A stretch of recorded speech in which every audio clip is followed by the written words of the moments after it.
Okay, I think I will start. So it was a nice dinner time, lunchtime. So we are now probably with full stomachs and a little bit of coffee, and I want you to not fall asleep. So we will try the second part to be quicker, faster, more aggressive even. Yeah, so you can also interrupt me and ask questions directly, not only using the Padlet. Padlet, of course, is option number one, but feel free to really make the second interactive session more interactive. As promised in the second part of the day, we are moving from the past to the future. And of course, let's say we realized all the problems, soil, cultural heritage, different questions, but how can we plan a future if there's a lot of stakeholders, if there's like probably cities vision, owners vision, people vision, how to find the common language, common ground where to build these plans and how to follow our plans. And so I will invite the speakers. Once again, it's 10-minute warm-up for them. They will explain about what they have done within these pilot programs. And then later we will once again organize the groups, have some discussion, ask questions, and have a very nice and interesting session. First, I want to welcome Gunter Ruskuls from Riga City Development Board.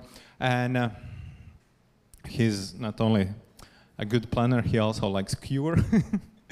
And yeah, we have much common about the music taste, but now back to the planning process. So Gunter, thanks. You have your 10 minutes. And Peter likes Arcade Fire probably, no? He is a DJ, no? So, thank you, Peter, for very good timing. But you know, we have some German heritage because we are always in the time here. And today my responsibility is to explain our pilot site in this project. It's called Muukusala. I'm acting head of the strategic management board in City Development Department, and mostly I'm dealing with the strategic planning issue. And therefore, for me as a visionary, is very important not only all comprehensive city body, but all these parts with is strategic importance in the city. So this picture shows why we are in Baltic Urban Lab. This is our heritage from the past. It's impossible dealing without past if we speak about brownfields. If we made some different researches and recognize that in city is more than 600 buildings and 200 territories can be marked as a brownfields, and of course is different owned by privately, municipally, or state. And for us is a big challenge to revitalize these areas. And of course we need for new approaches, planning methods and cooperation. Therefore we are in Baltic Urban Lab project, and we are happy that we have together with Nordic partners make some different solutions.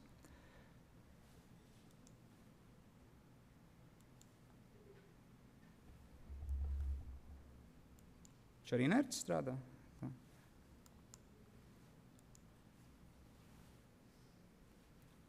So, yeah. So we choose territory in very lowly neighborhood called Tornekauns, and part of them is Muukusala. It used to be an island. It used to be an island in former time, but now it is like peninsula. It was Tornekauna port located here in very past time, and some timbers flows through the Daugava, or some goods from left banks to the right banks of river Daugava.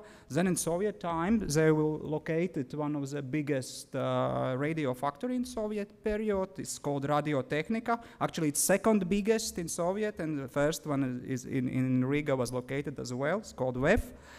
And in 90s, when we regained our independence, it will be eclectic mix of different economic activities here, but mix in worst word of this, because it was different activities, and again, privatization was very dispersed between a lot of owners here, and there now will be some common solution and start some place be abandoned.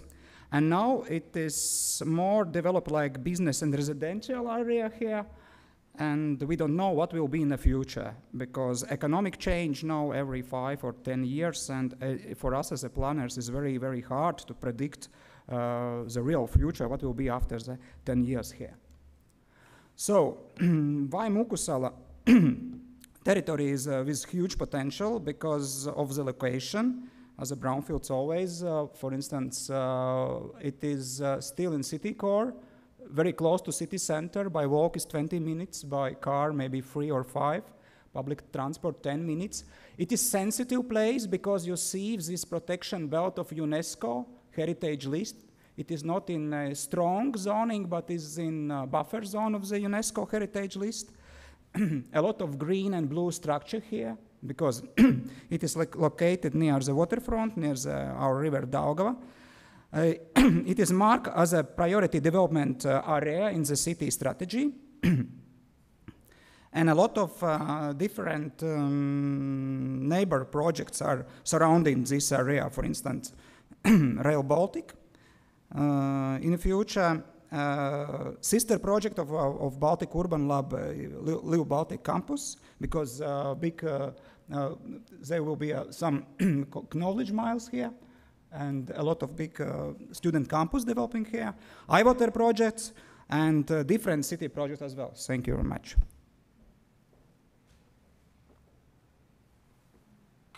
A little bit voiceless, I don't know why. So, challenges for this area, again, why we are choose it.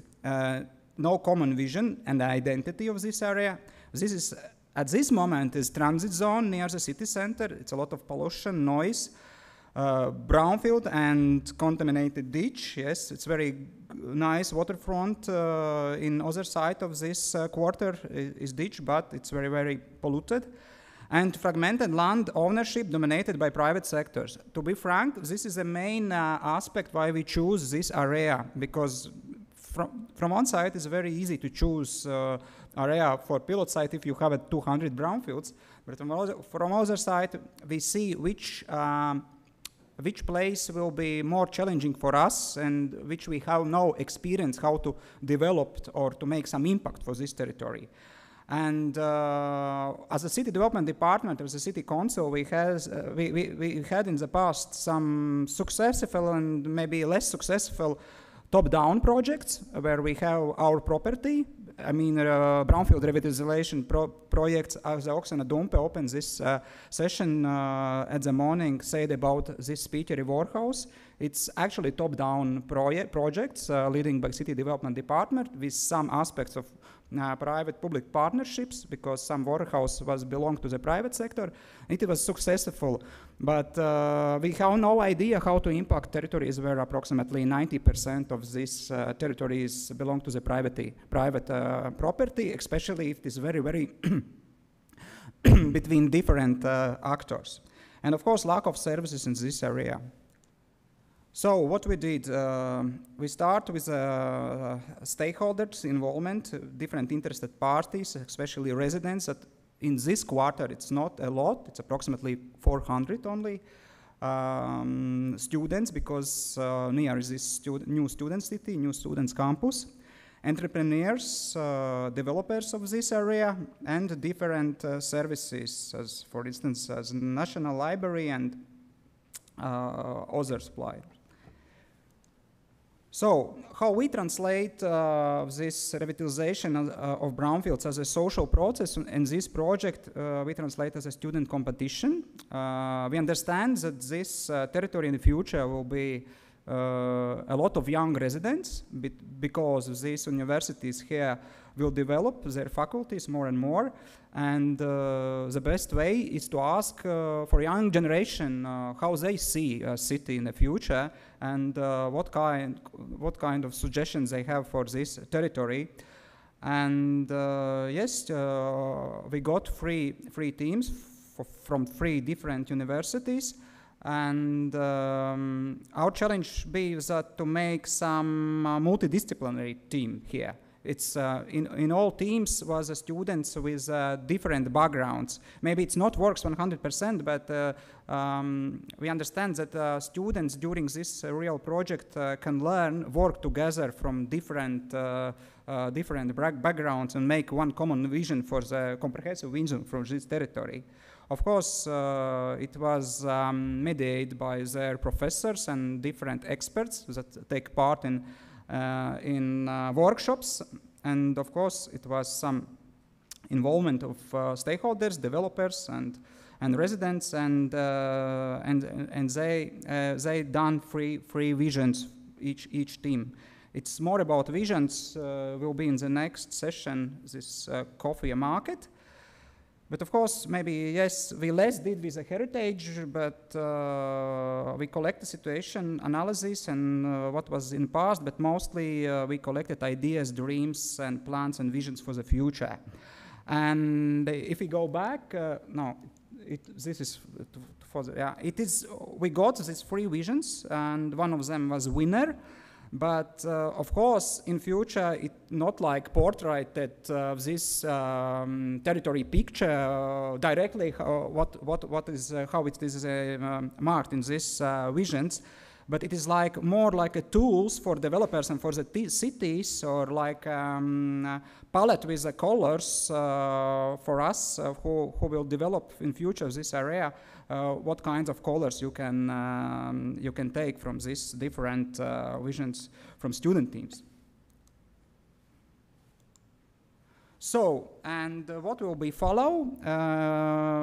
Follow will be in very programmatic way as one of our responsibility for my team, what I'm leading in City Development Department. We must prepare new city development program for next programming period for next 7 years, and all these directions, transformation of Kilovane ditch, new recreation area, mobility and accessibility, public infrastructure, collective placemaking and other, and some ability of the city to make infrastructure here. We put these principles in projects and new development program. And then, of course, try to attract some municipality, national and European Union funds for this project. So that will be the results in the future, short term, middle term, and long term, and we hope it will work.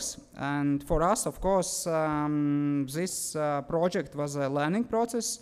It was learning period for all of us, for students, for city council, for specialists, and for different experts. And we understand that process is very important, because through the process you can educate developers how to develop these areas. It may be regarding to the previous session questions. And very important is smaller actions, how to promote, how to make branding of this area, how to put this area in the spotlight on the media. And it's raised interest of developers to do things more quickly, for instance. Different cleanups and social divings, what we did in this area, it was a good experience for us. Thank you.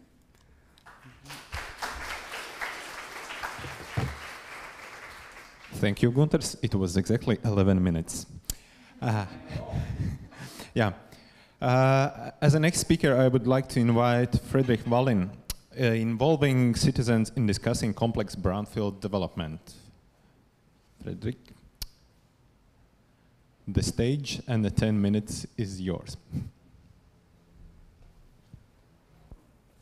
So I just pressed the green button here, I guess.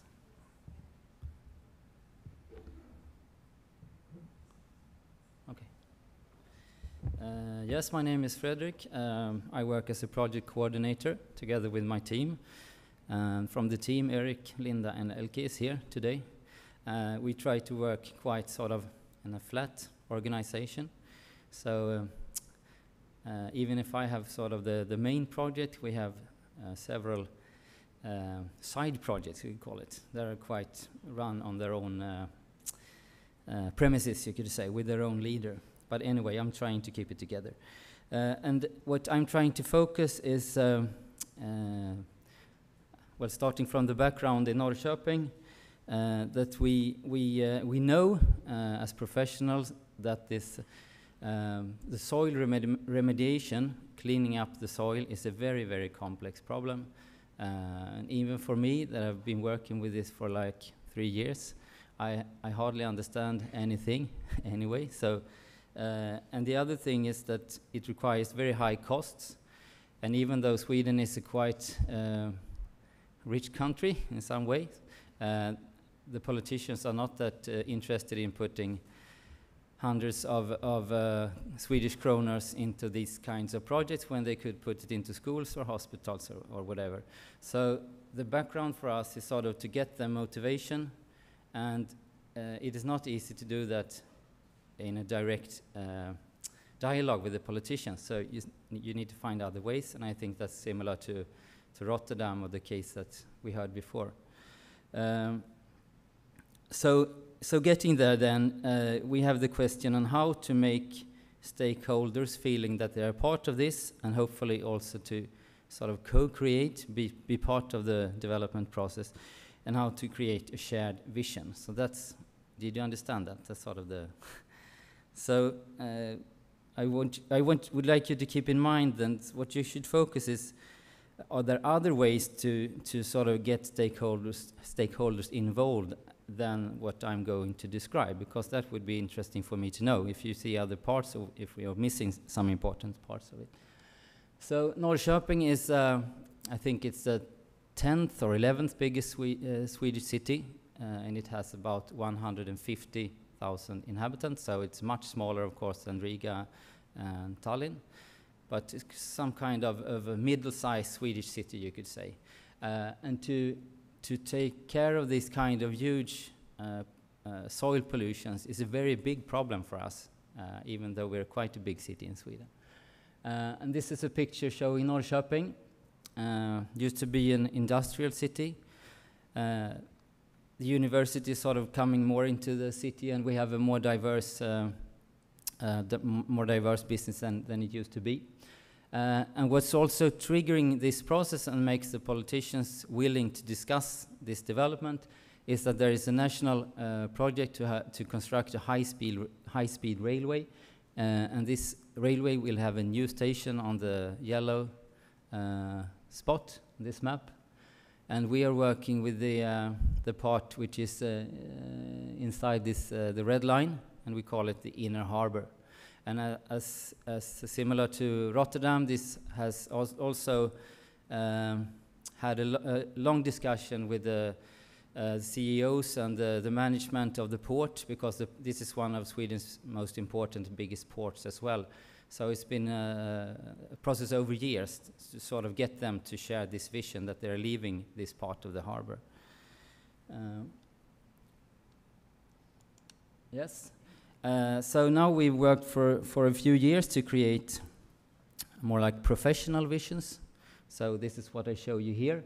You can see the new railway in the background or in the top of the project, and our focus is on the inner harbor, which is along the river here. So this is the part which is quite professional then, but I will talk more of the sort of the stakeholder process that we have had.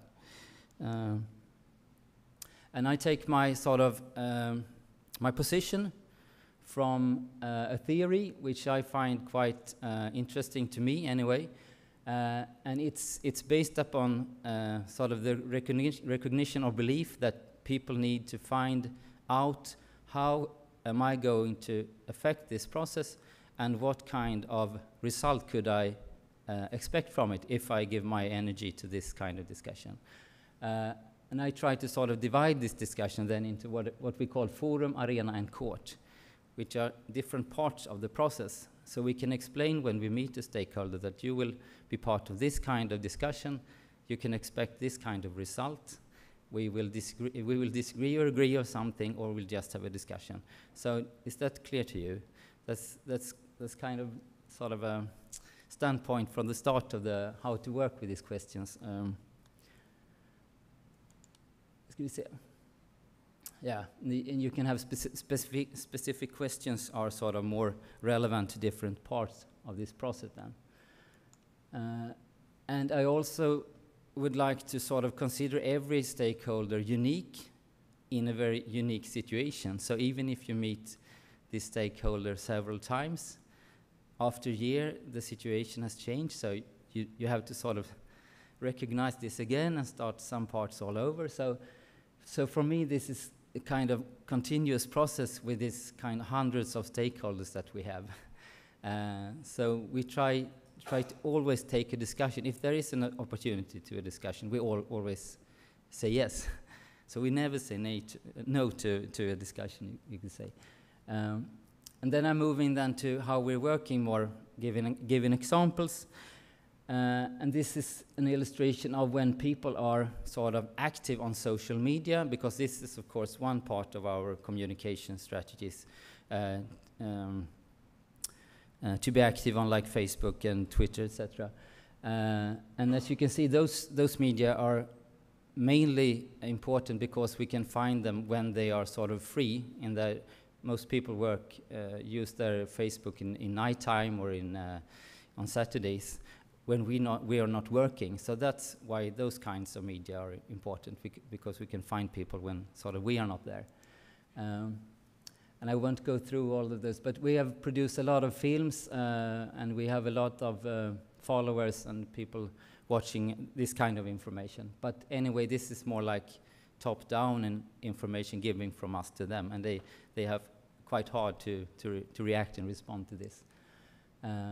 Yeah, I won't stop there. And then we have another quite important stakeholder group, which are the property owners. We have within this the red area, we have about 50% of the properties are owned by the municipality, and the 50% are privately owned. So we have to deal with them in different ways. And what's been to me very useful in this kind of discussions have been this newsletter. Could be looked upon as a very simple way, but this is a very easy way to give them our timelines. And now we'll move in this street, we will do this and this. And it's quite efficient way to deal with property owners and sort of the neighbors existing in the area. But then we're moving on our sort of efforts to be, to create some shared more of co-creative space. And one example is that we have used what we call the boat ride, which attracted other parts from other stakeholders, like older people, immigrants, etc., and people that would never put their interest in this project if we wouldn't invite them to this boat ride. We have had several exhibitions. We'll get back to a tool. I think also we'll demonstrate that later on. And as you all have done, I think you also we have worked with schools, mostly young kids, and that's a way to sort of reach out to hundreds or thousands of parents. And also, I know that the teachers also find this very interesting to get the students to work with sort of the urban developments. And we also have had the students presenting their ideas to the developers. And visualization in 3D is something we're working with. As I said, we'll get back to that on the next session and show you a demonstration of the tool that we have developed, which has similarities also to Rotterdam and your thinking there. We also worked with what we call focus groups, which is another way of sort of getting people that are not normally coming to us. So we sort of look out for people that are not sort of distributed within the project anyway. So that's been interesting too. And you can have like other gender perspectives or other kinds of discussions. And we've also worked with what we call value concepts, and that we have when we compete, sort of when the developers can buy a plot from us, they have to sort of fulfill our value concept. So we have certain words, could be responsibility or urbanity, and then they have to show from the former projects what kind of ideas or results could they produce, and based on that we have chosen the group. And the group of developers were then part from the beginning, so they were part of creating the whole master plan. not just choosing their plots. And so they had to choose their plots much later on. Archaeological exhibitions has also been very interesting for people to follow. Most people are very interested in their city history.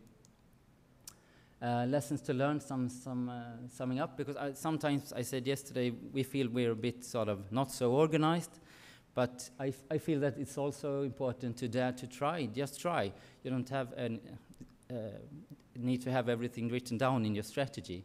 So if you have a good idea, just try. Maybe that's the most important thing, I think. And also, of course, leave the office, go out, as I said, take the chances if you have a chance to talk to someone. Yep, that's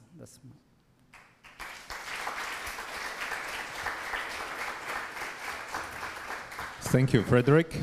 I mostly like the part that kids think outside the box, because I'm from out-of-box architecture, so maybe sometimes we have to be kids to really think outside the box. Thank you for the presentation, and I would like to invite the third speaker. It's Trevor Graham, and he will explain about Malmo case cooperation model for urban regeneration. Thank you very much.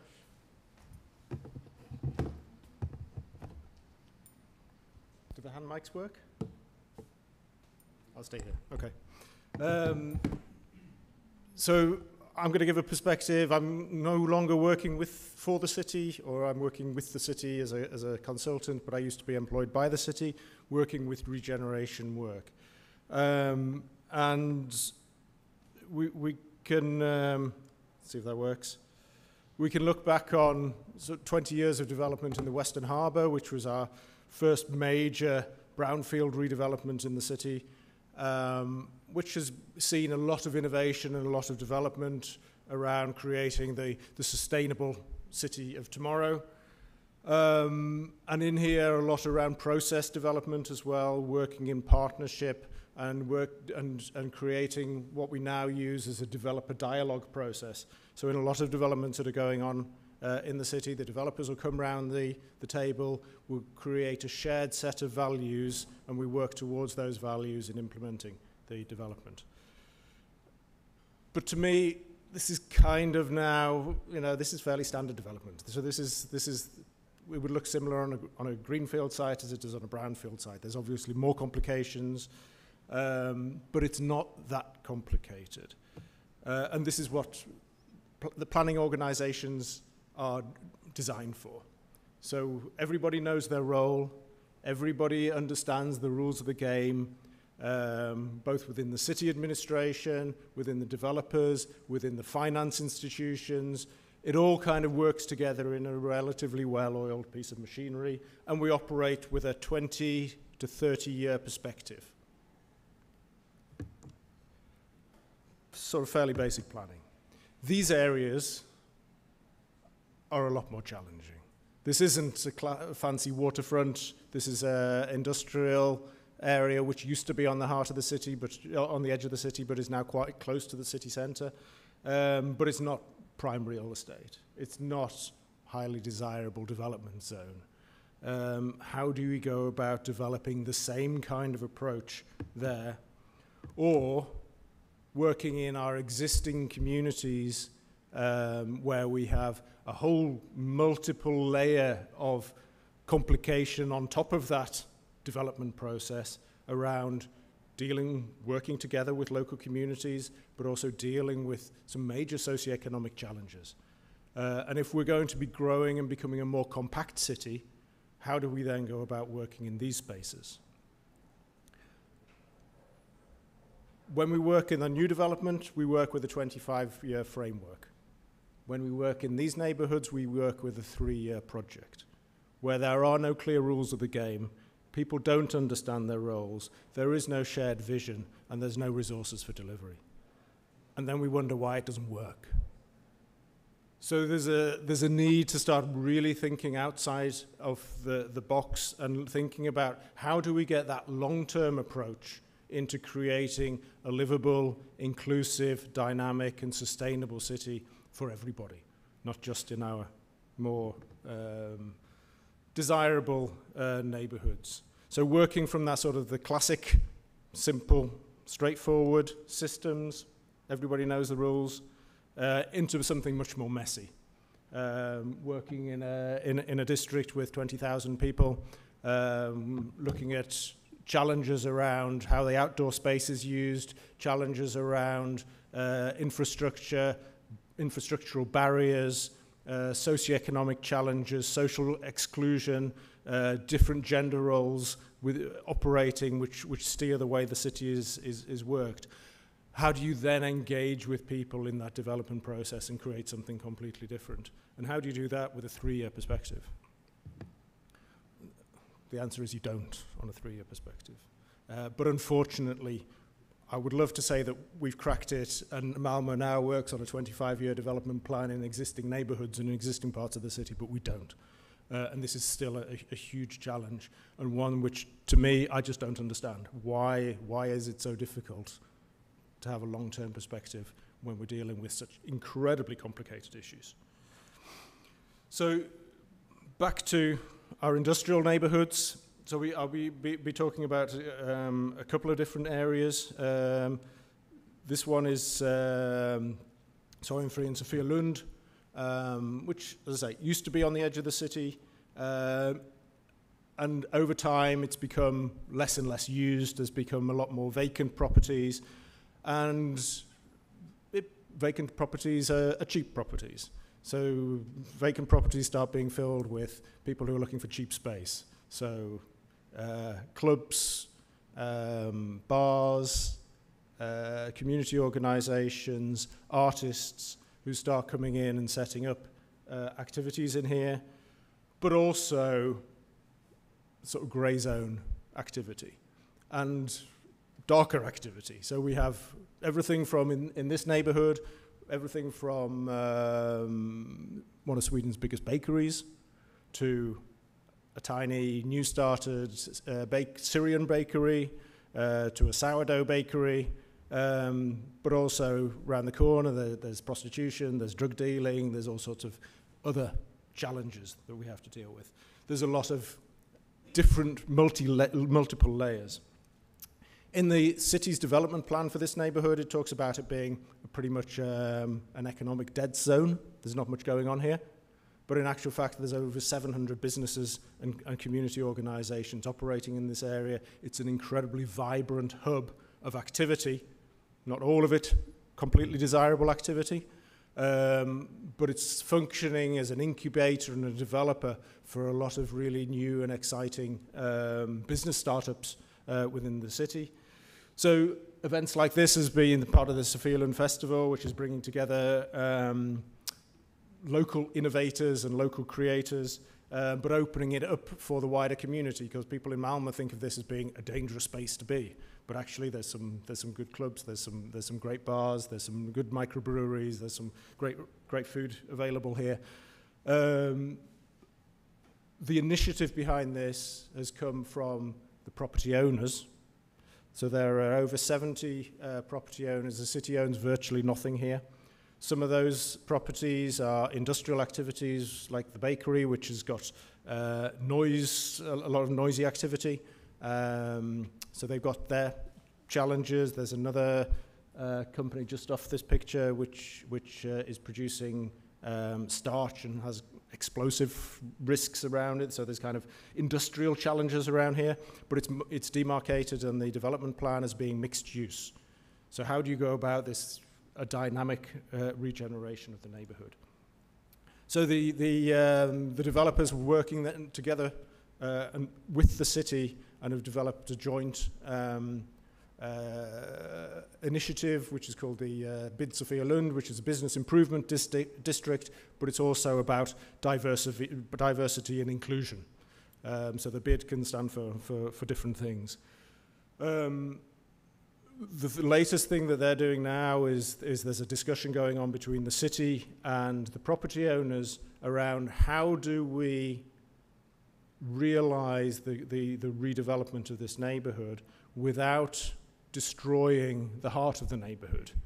So part of what's going on is the squeeze is being put on some of the illegal activity.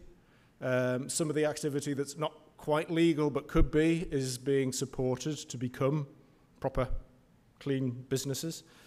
But we're also looking at a business model of a joint enterprise investment vehicle, which could go in and buy up properties with public money and private money from the local developers and from other investors to go in to secure certain parts of the area for the artists, for the community organisations, for the recording studios, for the other activities in there, which are really creating that high value of people and movement, which can then add value to the overall development. So finding this mixture of the business interest and the community interest, and actually the two work side by side. So if you clean out the community, the value of the property probably won't develop to the same extent as it will as if it's a vibrant hub within the city. So this is looking for the win-win. Can we get there? Just across the railway line is a district with about 25,000, 30,000 residents, high-rise development, where when we start looking at some of the challenges there, we find that women generally don't use the outdoor space. Young women in particular don't use the outdoor space. So we started working a lot with young women in designing changes to their outdoor space. What would a district look like where they wanted to hang out on a Saturday night, where they wanted to spend time, where they wanted to be with their friends? And getting that sort of dynamic process going with the local community and creating physical changes which become more inclusive and more productive for local people, whether it's urban farming initiatives or whether it's play initiatives or whether it's cycleways, or just improved lighting, security cameras, some elements like that which are coming in there as well. But these are the ideas that are coming through from some of the unheard voices within the neighbourhood. And around the corner, this is a different neighbourhood, but a real hotspot for drug dealing. But around the corner, you know, you can buy Kraken Kalashnikovs, but the coriander and the cucumbers get left in peace here because it's owned by the people. The people are on the street growing the vegetables, and it creates a different dynamic. And suddenly you're moving out, you're moving into a street space which has been dominated by criminal activity, and reclaiming that for the local community. And that then can lead on to sort of bigger changes, bigger physical changes, bigger physical improvements, and leaving space for that, the sort of the more ambitious architectural projects which will be coming in later on, making way for that. So we've been looking at how do we get a more structured approach around working in existing communities and engaging with these more challenging areas. Where we're talking about existing physical regeneration in existing areas. One of the key elements in it is who's responsible, who's taking responsibility. We need to have clarity in that.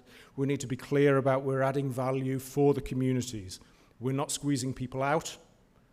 We're creating a better living space for the people who are already there. Community mapping is incredibly important. As I say, the Sophia Lund was seen as an economic dead spot, but there were 700 vibrant enterprises operating in the area. So understanding the resources that we've actually got and being able to engage with them and work with them and find them dynamic solutions together is a really key part of it. Having the right skills within the organizations is a huge challenge. We were discussing over lunch, we have an abundance of communicators, but we tend to be doing a lot of one-way communication. But what we need to have is a lot more facilitators and process management to be really engaging with people and getting into a different level of engagement. So going from information and at the worst manipulation into beyond consultation, really, into co-creation activities and even sort of handing over responsibility and getting people to take things further. We still have huge challenges working across city departments. We kind of had it cracked for a while. It seemed like it was all working well, and then suddenly it all fell apart again. So this is a really recurring problem, and it's when it was working because everybody was on the same wavelength, and it was individuals who were engaging with each other across departments, with a mandate right up to the top of politics, and everybody was happy and it was working. But you take a few key people out of that system and you put in some administrators and you get protective and it all falls apart. And this is a continual challenge for any organization, and not least within the public sector. Engaging with across sectors is working better probably now, but working together with communities is still an area which we need to develop more. And then when you're looking at this, working with the communities as well, is choosing your level of participation and being very clear about it. Are you just asking for people's ideas, or are you asking them to be part of the solution? Or are you just going to be informing them? Be very honest, be very open. If there's no scope for them to influence anything, why make it more complicated?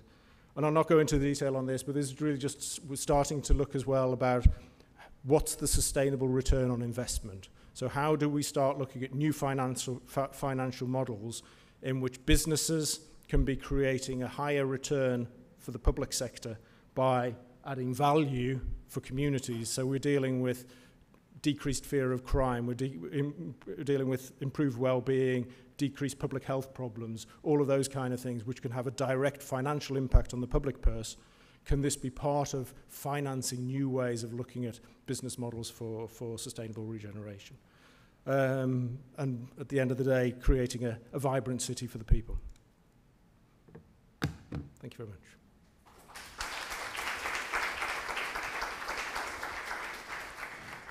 Thank you, Trevor, for presentation. It was really like something a little bit different. Yeah, how to redevelop areas which is not like highly wanted, highly desired. I would like to actually ask you and other panelists back to the stage, and for here's instructions for this interactive session. So once again, we are starting with your creating questions online. Yeah, you can once again meet somebody on your left or your right, in front of you or behind you, and please organize these small groups and ask the questions. So we are giving you this time not 15 but only 10 minutes. So as I promised, it will be a little bit quicker and faster. So please proceed with your questions. And after 10 minutes, we will invite the panelists to answer them. And also panelists are invited to create their own questions. Maybe you have something to ask for the audience. Thank you.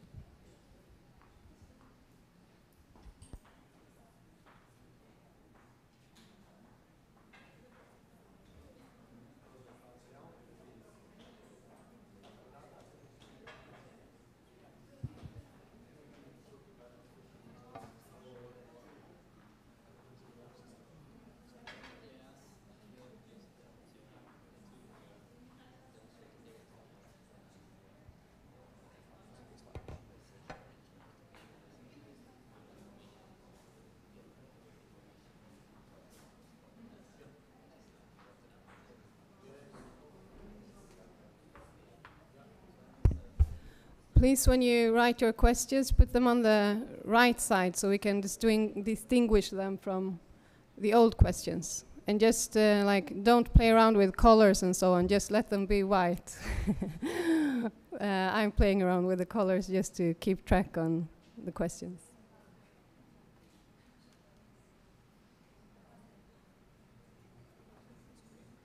Yeah, it will soon show on the screen, the Padlet.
is the Padlet working for all, or somebody having technical experience? Then I can really like give a microphone and you can ask the questions directly. Here you can see the Padlet address. It's a little bit complicated, but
okay, I think we can start our interactive panel discussion because we have a lot of questions. You can still ask them through Padlet or maybe address someone directly. We have a microphone so we can come to you, and maybe it will not be anonymous as always Padlet questions.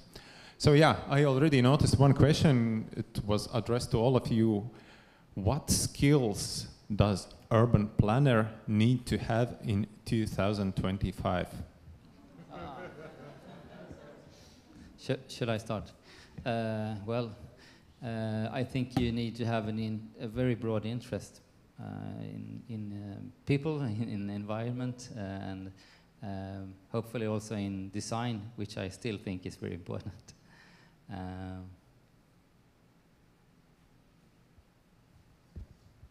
What more could you add? I mean, what I would say is that what you need, I think, is putting planners into contexts with teams. So you've got multi-skilled approaches.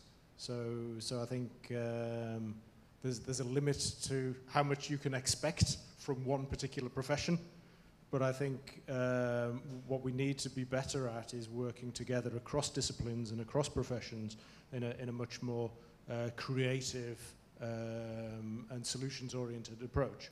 So from that perspective, I think the key added element would be that collaborative working, getting better at doing that. I'm absolutely agree with Trevor, but what I can add, of course, I'm as an urban or strategical planner, like you, an architect, I would like to make some impact on society nowadays, yes, because especially I work for decades in this field, and I collect some knowledge and experience during the previous failures and good things what I did for Riga.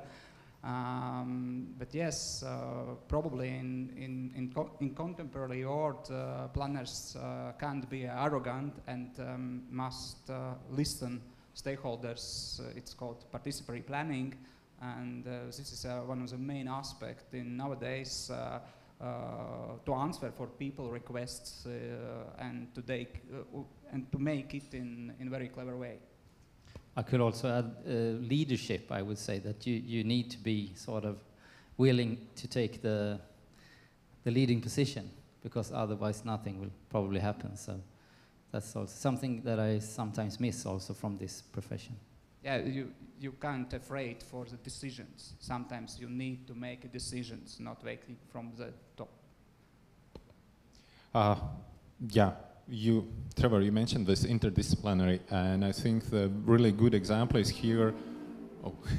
The student competition, what happened in Riga with Mokosal Street, it was 3 universities, 3 different backgrounds, and actually 3 different results and 3 different approaches. But I think we could achieve even something better and bigger if these universities would start to talk with each other. But it's like quite typical, I think, not only in Latvia but everywhere. But you are like sitting in your small bubble, and I'm quite okay, and I'm not talking with others.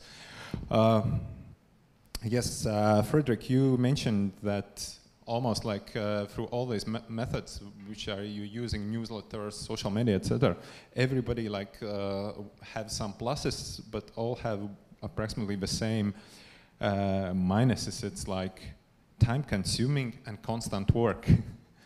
Who do you see a solution for the problem? How to allocate resources, time, and work to continue these ideas which you started? Because it's also quite typical. We start some idea, some pilot project, and after some time it just dies, disappears. Of course, you need to have a very clear time schedule also from the beginning, so it's clear to everyone that this is a process that you need to follow, and this is not a negotiation about the timetable.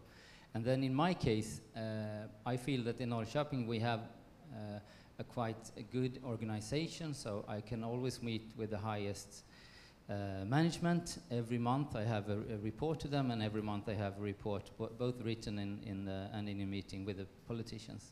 And in that way I feel that I can get the resources because they see the results. So you have to work on it. I think you have to work on constantly getting resources, so it's nothing you can take for given. Also, we are like in very historical moment. It's like a final conference for Baltic Urban Lab. How you see how this like initiative will continue after the Baltic Urban Lab? It's actually a question to everyone. What will be the next steps? Well, for us, we are a bit rethinking, because I think also you need to be, if you're going to invest in this kind of quite big project, you need to be sort of convinced, and you need to be sort of have fun. So everything should be fun driven, I would say. So might be that we are looking for some kind of other perspective that I think would benefit more to us. But still, this is very interesting, of course, and to have this kind of network and find other partners that we could continue the discussion with. And I found several today, so that's good.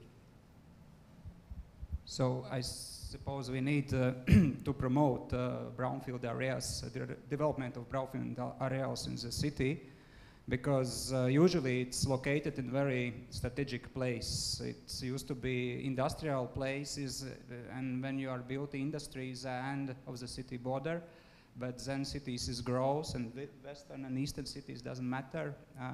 And nowadays this territory is in very attractive places. And of course, it's always a debate what better to develop, greenfield or brownfield. And I think for brownfields is much bigger future because there are some old structure. And as you remember, Jane Jacobs says, for new ideas you need old buildings. And Peter, as I know, has a project in Mukusala site, and I hope you respect previous atmosphere here when you construct your project. And we can return to the Trevor presentation about for vibrant part of the city we must dealing with communities.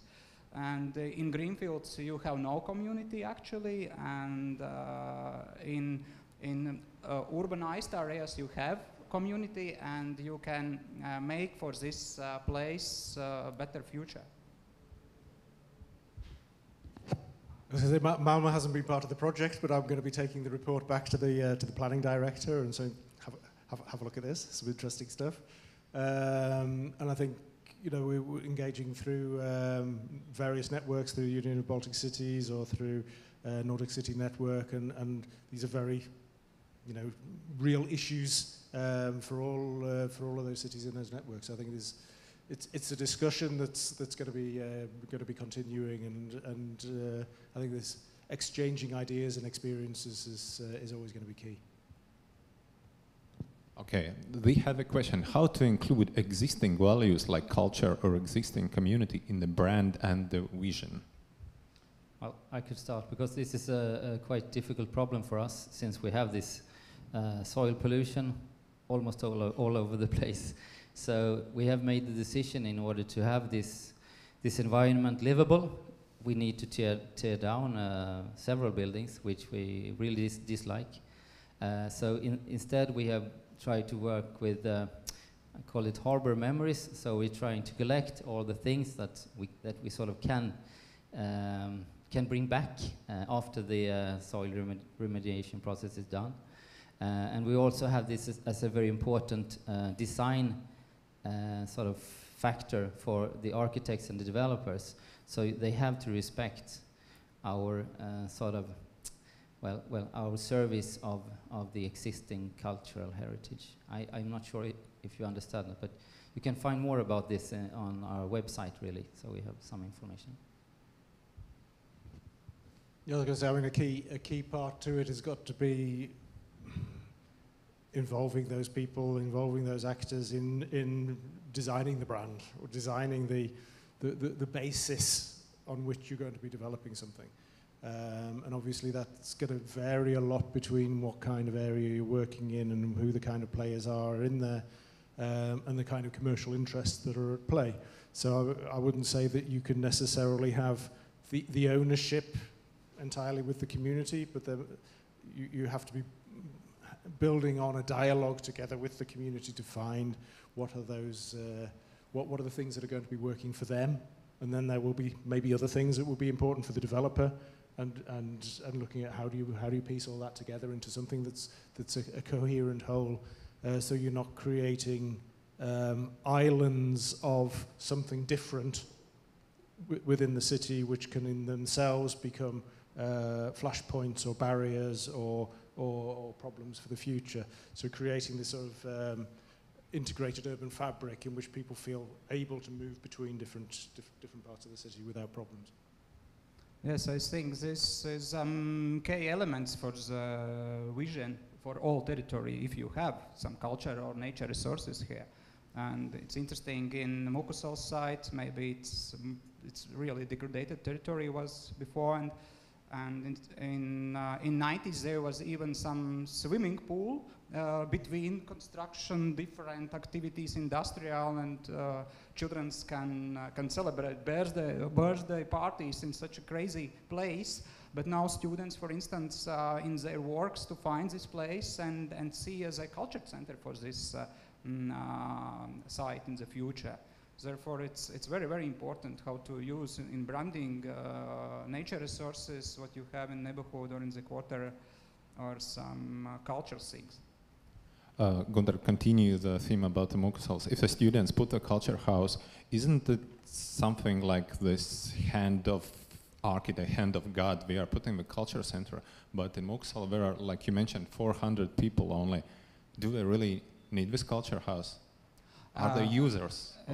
Yes, we did survey, and what we see is that the existing community is like this place that is very green and quiet at this moment, and okay, they have some requests for the city for different infrastructure, for gas heating and a cigarette, but you know there are new some housing projects here because it's very good place for living in the future, very close to city center. And probably this new generation, what comes to this neighborhood, they request some place where they can some leisure activities. It's one, and second part is neighboring student campus, yes, with 10,000 people. Probably they will looking for flats here or for different activities here. There's a, can I come with a question? Yeah, there's a somewhat provocative question in here asking citizens, are they so important to these processes, or is it just a 2020 thing to do, like something that is very much on the agenda today? What do you actually gain from including citizens, and what happens if you wouldn't invite them to to your projects? Well, of course, I think it's better if you can include anyone, not only citizens, but the developers, other authorities, all kinds of stakeholders. So maybe I could think also that perhaps there's a little bit too much focus on the citizens as a stakeholder. Mm-hmm. Of course, I respect that, but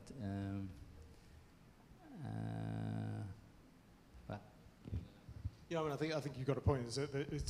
There's a kind of a broad stakeholder perspective, and it's a matter of understanding each other's driving forces and each other's prerequisites and each other's desires and ambitions.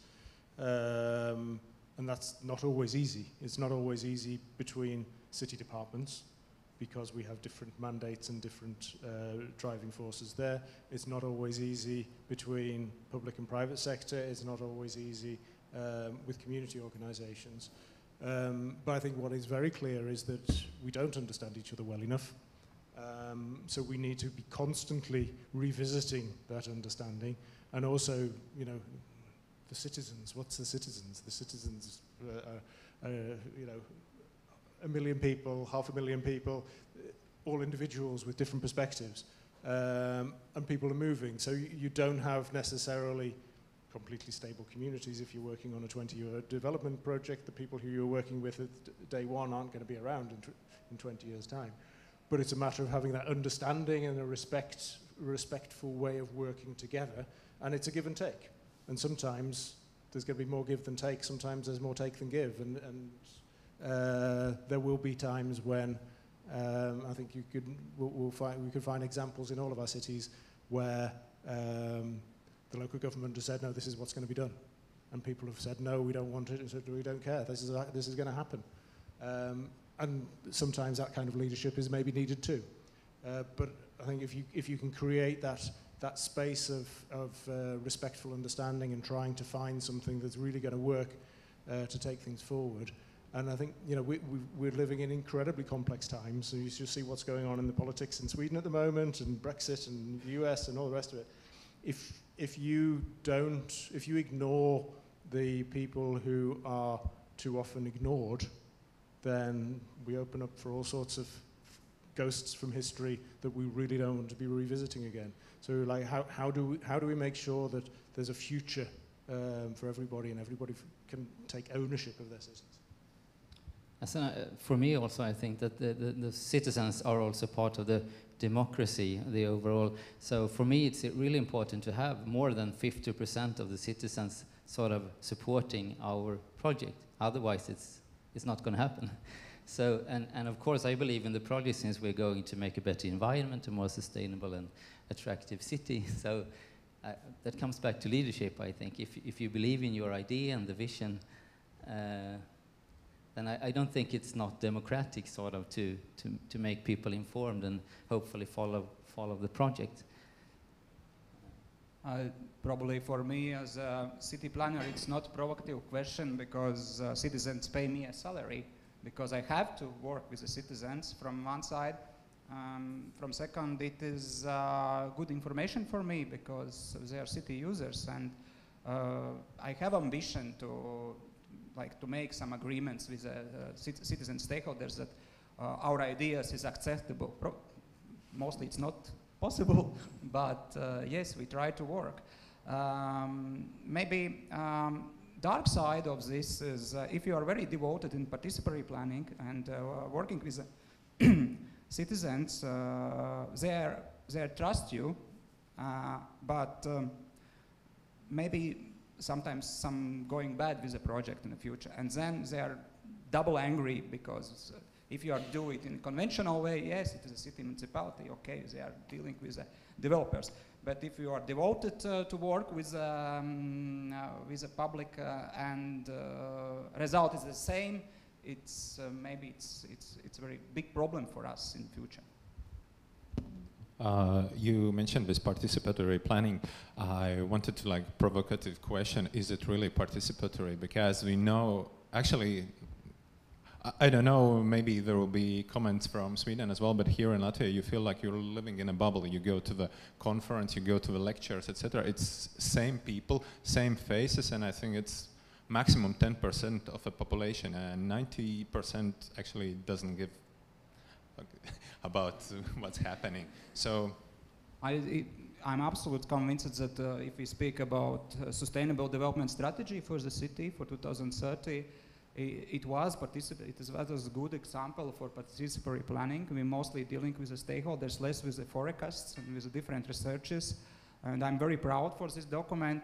Now is a problem with the implementation of these things. And yes, you're right. Second, your dimension in your question is how many people participate. And I didn't remember which touch it's in their presentations that actually you must looking for stakeholders, not waiting in these public debates where the same faces are coming and strange face mostly and asking the same questions. And you must find different other participatory models. For instance, we in Riga, we did some neighborhood guiding. We walk through the neighborhood with a guide from local neighborhood, and they show different problems and opportunities here. And this with the boat and other alternative models, I suppose it works.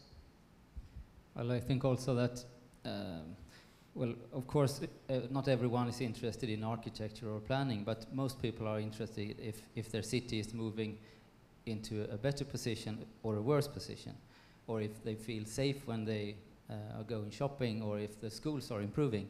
So I think at least my project goes back to that. So if we are failing, then we are not sort of delivering those higher values for the city. And at least I feel that, although I don't have talked to everyone, but on a sort of overall perspective, I feel that there is a strong support for this kind of change.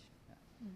Well, I think the opportunities for engaging people get higher the more personal the issues are.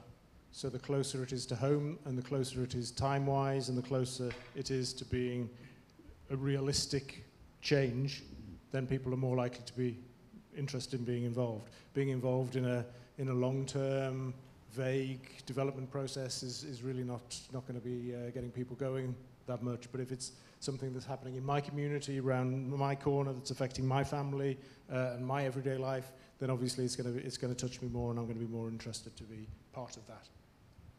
So it's really thinking about different ways of engaging in different perspectives, different times. Okay, can we scroll up a little bit? No, down. There's a question. Could you please comment on the different models of urban development?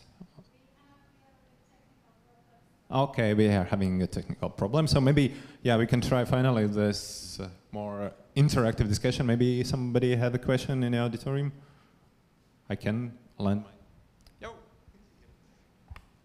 Yes, you touched on that before. I think there's a lot about the power of what we call articulation in this. You know, it's a lot about dialogue and processes and who will be there. But I was wondering a bit, involving people in the activities, not always just facilitate everything.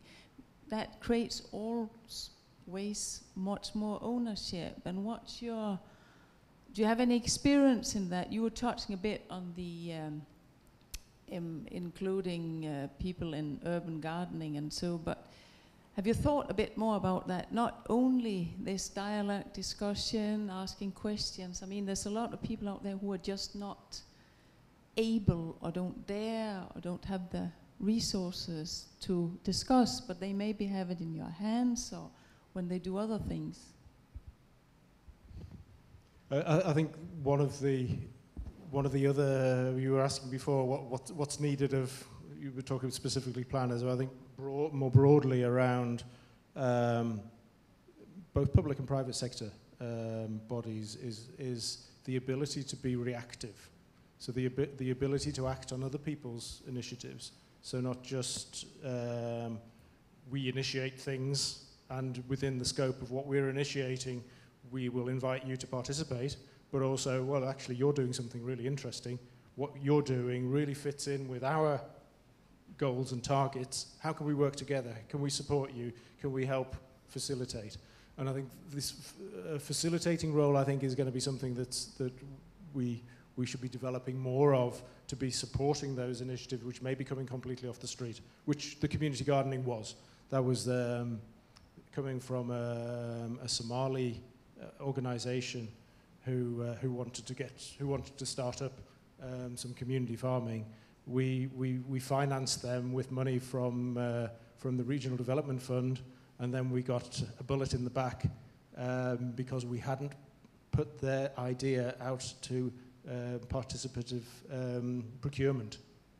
So we were supposed to be putting their idea to the market and seeing if somebody else could do it cheaper.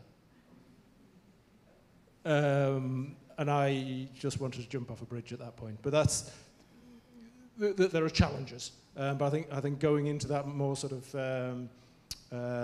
partnership approach necessitates a different level of interaction there, which is more around sometimes leading from the front, but sometimes just standing in the background and cheering and supporting and maybe adding some skills or a little bit of finance or whatever to really achieve something which is completely different with a completely different ownership. Yes, if I understand question, we are doing similar that we're working with neighborhood NGOs in the city. We promote this movement that for us is very important work with a delegate person from each part of the city. And yes, and we have some fundings for this organization, and they can do this community development work. And it is a very good partner for the city. They are not only do with things against, that mostly motivate people to do something, but they are celebrate different neighborhood events or make some urban gathering and some other projects, yes. And other thing is creative quarters in Riga. It's 5 or 6. They requested to the city that we are doing the culture things in this part of the city. It's probably ability for municipality. Maybe you can contribute this. And yes, we did some funding for them, and every year we propose approximately 10,000 euros they can attract for different activities, for creative activities in different parts of the city. So it's, of course, it makes this local patriotism and that people are feeling more belong to the city, not like they are, especially in Riga. It's in Baltic's rather big metropolis. A lot of incomers from other side, from other regions in Latvia. And even they live 10, 12, 20 years, so they're feeling like they are incomers still, and they are not patriot of the city council, and therefore they are not very good partners. But through this neighborhood program, we can reach this more patriotism of the. They became Rigans, yes. And I don't think I have a good answer to your question, really. I mean, there are, of course, like initiatives in different parts of the city, but one way maybe would be we call the focus groups, because that was in a way a strategy to find people that had no connection to this place, but maybe not an answer to your question. So I guess we have to improve in that question.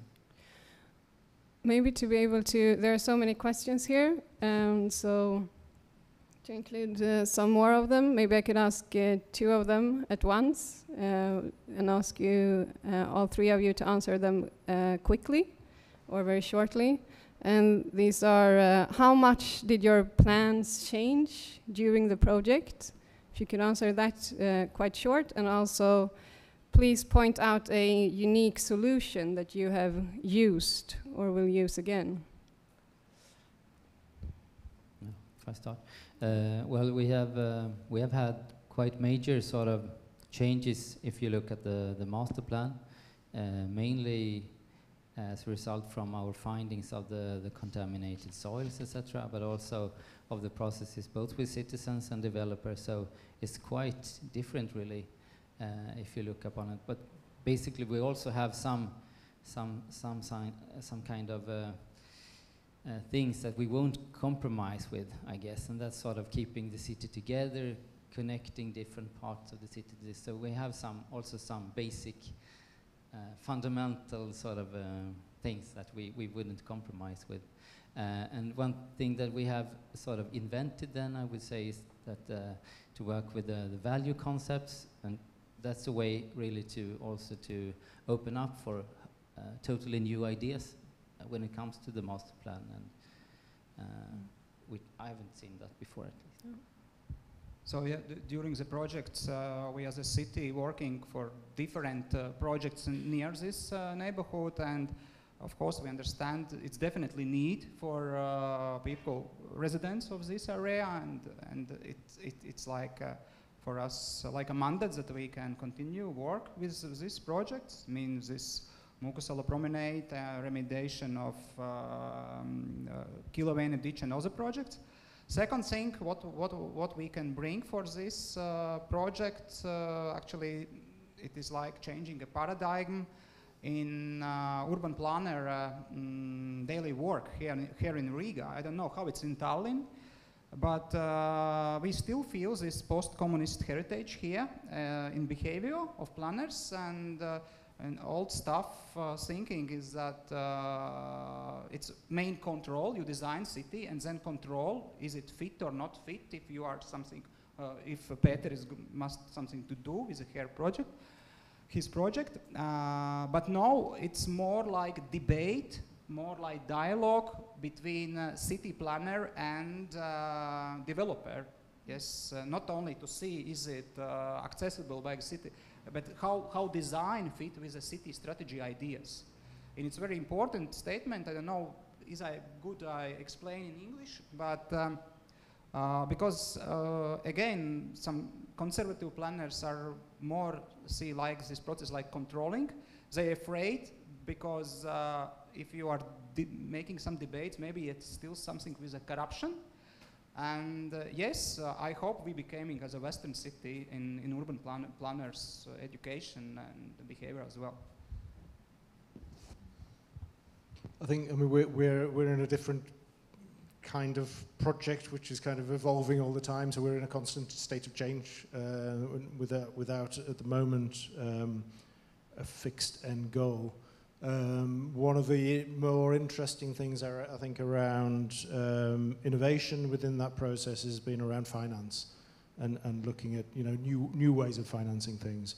So just I think today one of the major property owners in Rosengård is meeting the European Investment Bank, and with them they've got a report that we've done together around the social return, the sustainable return on investment on the project that they're planning to do, which shows that for every krona of private investment made, there's going to be 2 krona of public good generated. So for an investor with an interest in public good like the EIB, then it becomes an additional sales argument to them.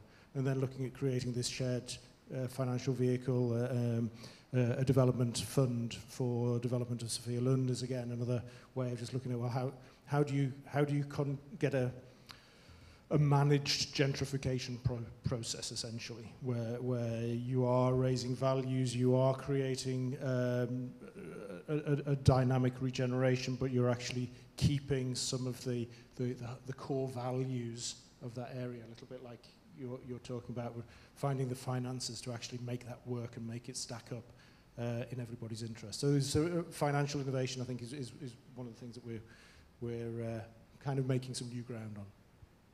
But also, Trevor, your presentation had a slide with this high density and high-rise building, where is actually a question about old school myth that it's high-rise buildings and high density what attract investments. How is there any other different models of urban development?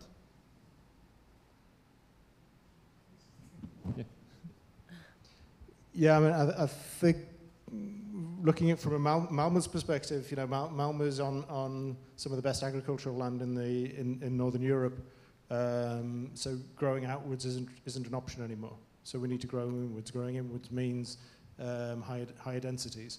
So the part of the challenge around that for us is looking at how do you develop and maintain quality in the urban environment, access to green space, access to good quality public open spaces. Densification brings opportunities around creating more livable cities. I mean, let's face it, a lot of Swedish cities are pretty dire once you get outside of the central areas. They're pretty dead. So creating more livable and more lively spaces is something that densification can offer. And I think when it comes to business models, we see plenty of examples of low density sprawl. It's still very common. We battle with it in Malmö, and our neighbouring municipalities thrive on it.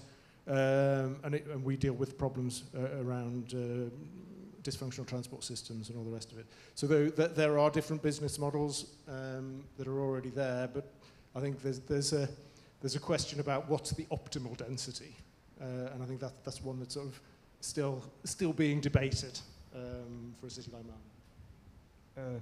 Yes, if it's easy question, if it's supply and demand, it's economic theory. And Riga actually, if we compare with Tallinn and Vilnius, is more conservative with a high-rise building development. And then numbers shows that some headquarters are more, Baltic headquarters is more in Vilnius and in Tallinn.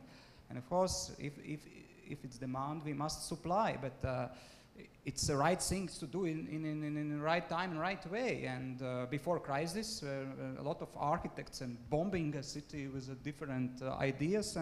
And what you says in the morning sessions that in Riga, skyscrapers was in different place, not in common vision.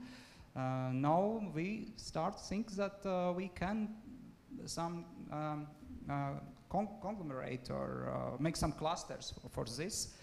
In place where it fits, it will be good, and of course in other part of the city can be other activities.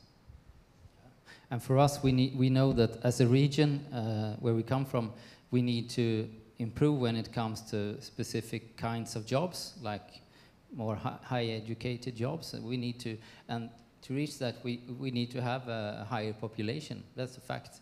If you want to compete, and that's something that we have already decided, or the politicians have decided. And also we believe that we don't have any high-rise buildings really, because that's something that we don't like in Norrköping, I would say, but we really like the sort of the classic city where there is clear what's private, what's public, where you have real public parks and you have private blocks of flats, etc. So that we have some quite clear sort of convictions. And I also will say that we really, to get this project moving from a public perspective when it comes to taxes, we need to have this kind of density. We're already sort of break even, not more. So, because there are very high costs when it comes to the soil contaminations. Okay, thank you. We have one more last question. It's, where do you see your pilot project in the year 2050? 2050.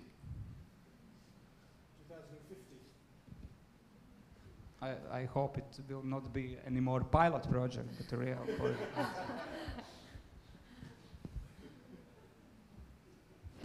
Yeah, I mean, I think for Malmö, having a city which is a thriving, multicultural, sustainable, dynamic city, with building on all of the strengths that it has and some of the weaknesses have gone. Well, of course, I hope to leave something after when I'm not here anymore. So That's also one of the reasons for doing this. And I can add that, you know, I'm liberally minded man, and I think it must be in European Union. Okay, thank you all the panelists. It was.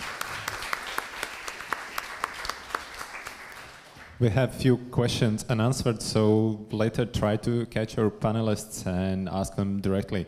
And now we have the next thing. It's this pitch where we'll see urban planning app Avalin from City of Tallinn, Turku Future Forum co-creation platform from City of Turku, student competition from City of Riga, and 3D visualization tool Earth Autopsy from City of Norrköping. So the main pitch will be on a balcony, but you can go and grab the coffee because, yeah, it was like 1.5 hours of discussion. So grab the coffee and join the pitches.